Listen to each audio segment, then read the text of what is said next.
ప్రస్తుత కాలంలో మానవుని ఆయుర్దాయం తగ్గిపోతోంది అనడంలో ఎటువంటి సందేహం లేదు. మన పూర్వీకులు నిండు నూరేళ్లు అంటే 100 ఏళ్లు జీవిస్తే రాను రాను అది కాస్త 90, 80, ప్రస్తుతం 70 ఏళ్లకు పడిపోయింది. గత 10 ఏళ్లతో పోలిస్తే వివిధ అనారోగ్య సమస్యలతో కేవలం 50, 40 ఏళ్లకు ఊహించని రీతిలో చాలా మంది తనువు చాలిస్తున్న పరిస్థితులను మనం చూస్తూనే ఉన్నాం. అంటే మానవుని ఆయుర్దాయం సగానికి సగం పడిపోయిందా అనే అనుమానాలు ఆందోళన కలిగించే పరిణామమనే చెప్పాలి. అయితే ఈ భూ ప్రపంచంలో జపాన్ దేశం ఇందుకు భిన్నంగా ఉంది. జపాన్ దేశస్థులు అతి ఎక్కువ కాలం జీవించడమే కాదు, వారి ఆయుర్దాయం అందరికంటే ఎక్కువ కూడా.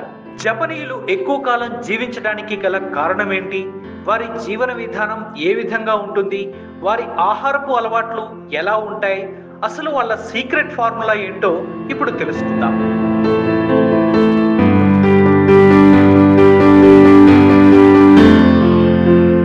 జపనీస్ ఓ ప్రత్యేకమైన జీవన విధానాన్ని కొనసాగిస్తారట. సామాజిక సాంస్కృతిక సంబంధాల కారణంగా జపనీయులు సుదీర్ఘ జీవిత ప్రాప్తి కలిగి ఉంటారని తెలుస్తోంది. వారి ఆరోగ్యకరమైన సుదీర్ఘ జీవితం వెనుక కొన్ని అలవాట్లు కూడా ఉన్నాయట. జపనీయులు ప్రప్రథమంగా నడకకు ప్రాధాన్యం ఇస్తారు. పని ప్రదేశాలకు, విద్యా సంస్థలకు సాధ్యమైనంత వరకు వారు నడిచి గాని సైకిల్ మీద గాని వెళతారు. మరీ దూరం అనుకుంటే ప్రజా రవాణాను ఉపయోగించుకుంటారట. ఇలా వారి జీవితంలో నడక, సైక్లింగ్ విడదీయరాని భాగాలుగా నిలిచిపోగా, ఇలా చేయడం వల్ల వారి గుండె ఆరోగ్యానికి, కండరాల పటుత్వానికి, మంచి ఫిట్నెస్ కు దోహదపడుతోంది. జపనీయులు పరిశుభ్రతకు అత్యంత ప్రాధాన్యం ఇస్తారట. వ్యక్తిగతం మొదలుకొని పరిసరాల వరకు చాలా పరిశుభ్రతను వారు పాటిస్తారట. ఇక ఆహారపు అలవాట్ల విషయానికి వస్తే జపాన్ ఆహార విధానంలో హరా హచిబును విస్తృతంగా అనుసరిస్తారట. అంటే కడుపు నిండా కాకుండా 80% నిండే వరకే తినాలని దీని అర్థం.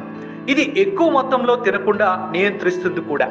మెరుగైన అరుగుదలకు సహకరించడమే కాదు, ఆరోగ్యకరమైన బరువును కలిగి ఉండి రోగాల ముప్పును తగ్గిస్తుంది. ఇంకా వీరు చాయ్ ప్రేమికులు కూడా. గ్రీన్ టీలో యాంటీ ఆక్సిడెంట్లు పుష్కలం. ఇక ఇన్ఫ్లమేషన్ తో పోరాడటానికి ఈ టీ దోహదపడుతుంది. జీవక్రియల రేటును మెరుగుపరుస్తుంది. దీంతో గుండె జబ్బులు, క్యాన్సర్ ముప్పు తగ్గుతుంది.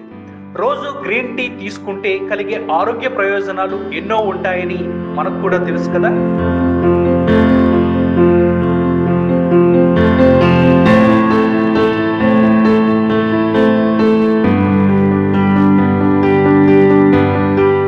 ఇక వారి లైఫ్ స్టైల్ విషయానికి వస్తే జపాన్లో వా అనే అంశానికి ప్రాధాన్యం ఉంది. ఇది సమాజంలో శాంతియుత సహజీవనాన్ని ప్రోత్సహిస్తుంది. అందరితో కలివిడిగా ఉండటం వల్ల ఒత్తిడి తగ్గి మానసిక ఆరోగ్యం బాగుపడుతుంది. తోటి వారితో సత్సంబంధాలు కూడా ఏర్పడతాయి. ఇకిగాయ్ ఇది జపనీయుల రోజువారీ జీవితంలో తమకంటూ ఏదో ఒక ప్రయోజనం వెతుక్కునేలా చేస్తుంది. దీంతో వాళ్ళు తమ పనిలో సంతృప్తి చెందుతారు. ఒత్తిడి తగ్గి మానసిక ఆరోగ్యం మెరుగ్గా ఉంటుంది. జపనీయుల దీర్ఘకాల జీవితంలో ఇకిగాయ్ పాత్ర కూడా ఎంతో ఉంటుంది. చూశారు కదా జపనీయుల జీవన విధానం. ఇన్ని ఆరోగ్యకరమైన అలవాట్లు ఉంటే మానవుడికి ఆయుర్దాయంతో పాటు సంతృప్తికరమైన జీవితం సొంతమవుతుంది కదా. మీరేమనుకుంటున్నారో కామెంట్ రూపంలో మీ అభిప్రాయాన్ని తెలియపరచండి.